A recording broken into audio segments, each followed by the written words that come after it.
It is your friendly neighborhood farmer, Free Range Kara, and I've got some more dog breeds from the vet clinic that I work at that these are the things I think about when I see them come in my door.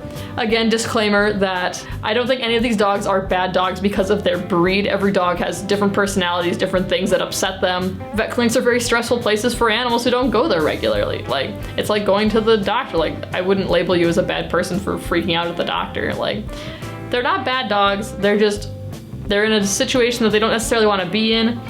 But these are what I typically think of when I see these dog breeds. I'm gonna start off this video with pit bulls, or the bully breeds.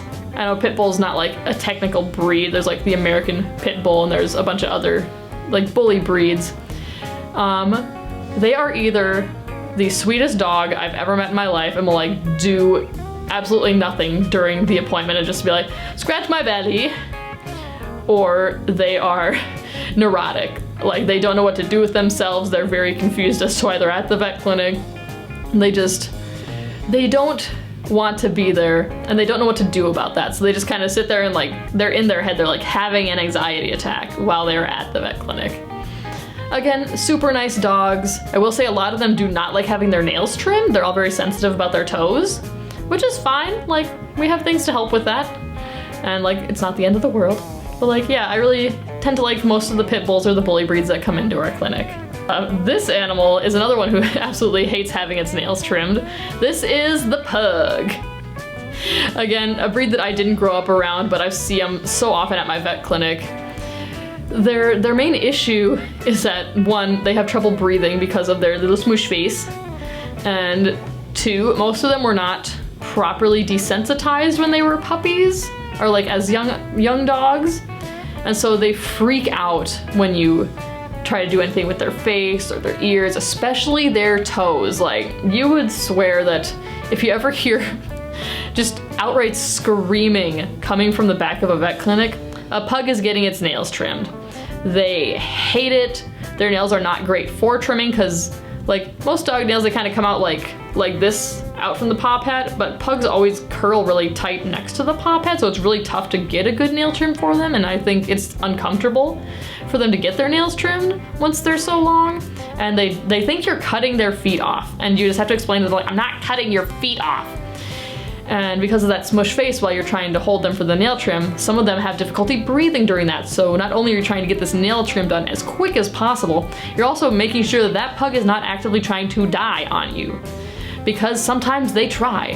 Like, I've had to hold oxygen flowing by a pug's face while they like finish up the last 2 nails on this nail trim, because this pug was not looking good, and like, we put notes in his file and we do different techniques for him now, and so like, it's better.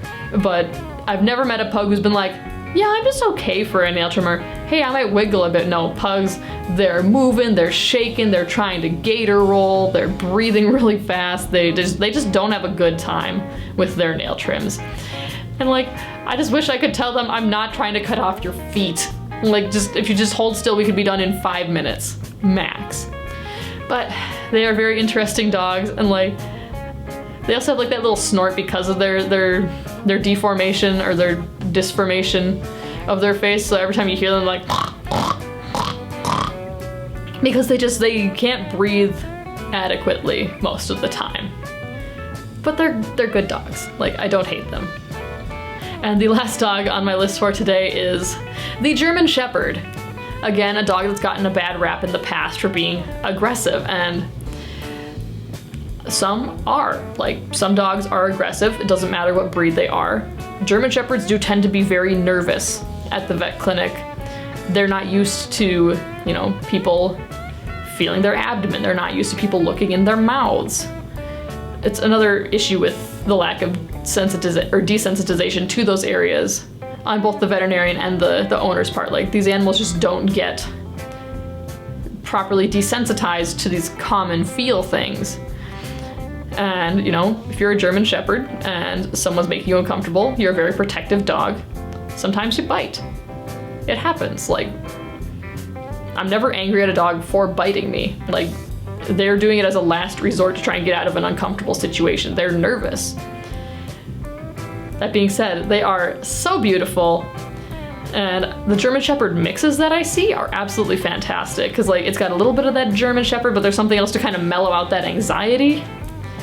And like, I've always loved the look of a German Shepherd, like a true German Shepherd, not like the American German Shepherd. There's a difference in the way that they're, where the difference in the way their conformation is, and like the German Shepherd, the German Shepherd is, I would say, more healthily put together. Is that a word? Healthily? I feel like they're a more healthy dog because there's a conformation thing that's different than the American one. I could go on about that for hours. But yeah, I again think they're great dogs. They're great family dogs. And they just don't like coming to the vet. And I can't blame them. Weird stuff happens at the vet that they're not used to. That ends my list for today. Again, if you guys would like to hear me talk about more dog breeds or go more in depth about any particular breed or different colors of breeds, I would gladly do that because I didn't mention the white German Shepherd and I can definitely talk about that one later. Again, just saying that I don't believe any dogs are bad dogs. Everybody gets nervous at the vet. They all have life experiences outside of the vet that I've never experienced in their own lives. And so, you know, you just gotta take everything with a grain of salt and just be prepared to deal with whatever comes through the front door. I'll see you guys next time. All right, bye-bye.